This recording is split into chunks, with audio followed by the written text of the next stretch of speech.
हमारे साथ खास बातचीत के लिए मौजूद है आईबीए के चीफ एग्जीक्यूटिव सुनील मेहता।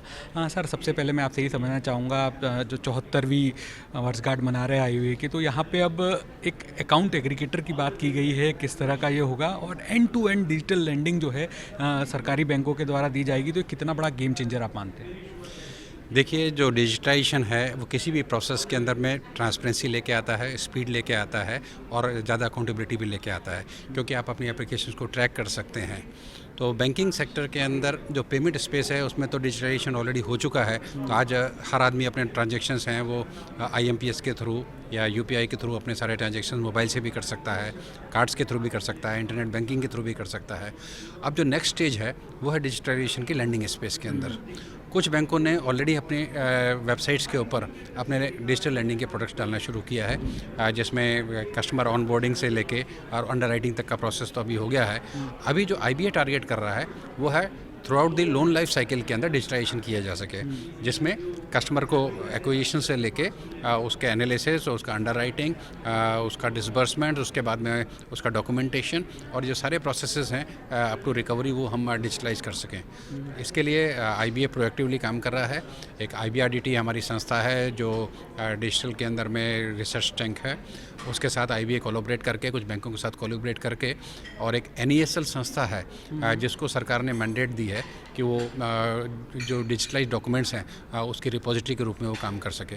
जैसे एनएसडीएल और सीएसडीएल जो है वो डिपॉजिटरी है शेयर सर्टिफिकेट के लिए, इसी तरह से एनईएसएल में भी a repository for all the signed documents which can be digitally signed also.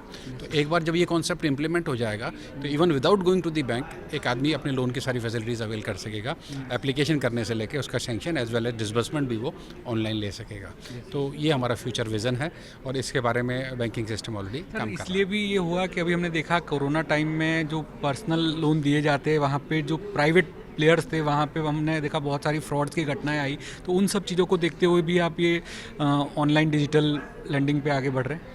देखिए, ऑनलाइन जाने में बहुत सारे फ़ायदे होते हैं। जैसे अपन ने देखा कि पहले मैनुअल हुआ करता था रेलवे का रिजर्वेशन, पर जब से वो डिजिटलाइज्ड हुआ, जब से वो कंप्यूटराइज्ड हुआ, तो हर एक कंज्यूमर को बहुत सुविधा हो गई। उसे पता है कि मेरे को सीट मिल रही है कि नहीं मिल रही है, ये क्या मेरा वेटिंग लिस्ट नंबर है, तो हर चीज़ उसको क्लिक ऑफ द माउस पे उस पर मिल जाती है।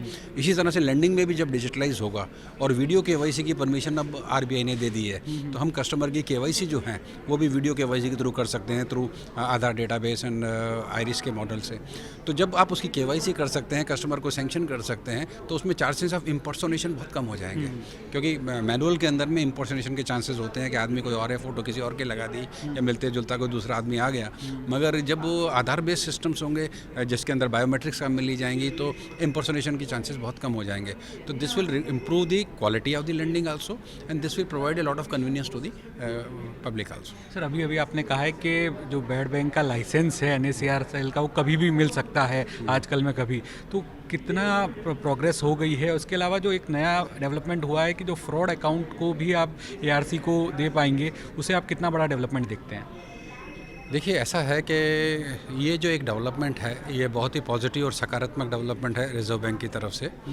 और अगर आप इसको पूरे परिप्रेक्ष्य में देखें तो जो उद्देश्य है हमारे एनएआरसीएल को बनाने का, जिसे बैड बैंक अपन कहते हैं, एनएआरसीएल और आईडीआरसीएल, इसका उद्देश्य है बेसिकली डेट का एग्रीगेशन। क्योंकि आज पहले जो एक डेट था वो 20 लेंडर्स के बीच में था और 20 लेंडर एक साथ एक जैसा डिसीजन ले पाएँ ये मुश्किल काम होता था। पर जब पूरे के पूरे 20 लेंडर अपने उस डेट को एक एंटिटी को दे देंगे तो वो एक इकट्ठा डिसीजन लेने में सक्षम होगा। और कोई असेट को परचेज करने वाला है तो एक प्रॉपर्टी के अगर 20 मालिक हैं और उससे किसी को परचेज करना है तो उसको बहुत बड़ा मुश्किल काम है। पर अगर 20 के 20 के राइट अगर किसी एक व्यक्ति के पास हैं तो उसका सेल परचेज भी आसान हो सकता है, उसकी वैल्यूएशन रियलाइजेशन भी बेटर होते हैं। तो इस कॉन्सेप्ट के अंदर में भारत सरकार ने ऑलरेडी अपनी गारंटी क्लियर कर दी है और माननीय फाइनेंस मिनिस्टर ने ऑलरेडी इसको अनाउंस भी कर दिया है। आरबीआई में भी एनएआरसीएल की एप्लीकेशन एडवांस स्टेज पर है।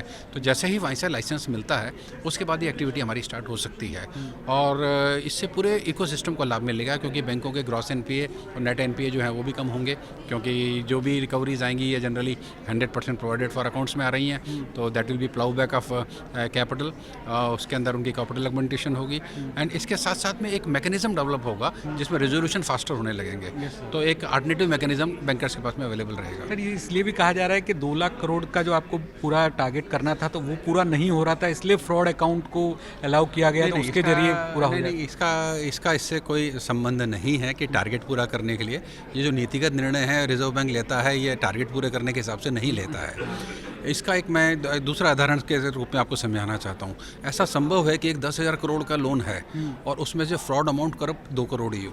अब 2 करोड़ किसी अगर ओनर ने डाइवर्ट कर दिया तो उस 2 करोड़ के कारण भी पूरे 10,000 करोड़ का अकाउंट वो फ्रॉड डिक्लेयर हो जाता है। और जब वो पूरा का पूरा अकाउंट फ्रॉड डिक्लेयर हो जाता है तो पूरे 10,000 करोड़ के से जुड़ा हुआ जो पूरा इकोसिस्टम है, उस संस्था के एम्प्लॉयज़ हैं, उस संस्था के जो सप्लायर्स हैं, वो सब इफेक्ट हो जाते हैं। क्योंकि मोमेंट उसको हम फ्रॉड डिक्लेयर करते हैं तो कोई भी उसको एडिशनल फैसिलिटी नहीं देना चाहता, कोई भी उससे डील नहीं करना चाहता। ऐसी स्थिति में अगर ये एग्रीगेट होके और डेट आ जाता है और फ्रॉड एक एलिमेंट है, उस एलिमेंट के लिए सेपरेट कार्रवाई हो, पर जो हेल्दी एलिमेंट है उस पर्टिकुलर एंटिटी का, उसकी तो वैल्यू है।